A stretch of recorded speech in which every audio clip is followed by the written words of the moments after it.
Hey, it's Gina and Scully with WTI. And if you're dealing with a cat who is destroying your furniture, then maybe like me, you want to train them not to do that. That's where the Sofisti-Cat double-sided cat deterrent tape came into play. So cats hate sticky things on their paws and they will remember and avoid those areas.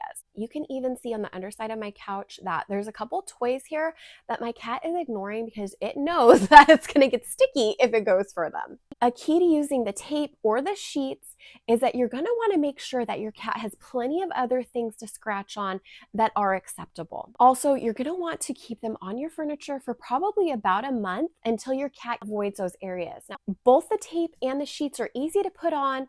The sheets have a little tab on them that you can use to press down and then peel the back off. And then the tape has a nice seam down the middle, and it just makes it really easy to remove that other side. I only use these on our fabric furniture, and there has been no damage when removing them. My little brat fur baby Scully may not recommend these products, but I definitely do. And that's my point of view.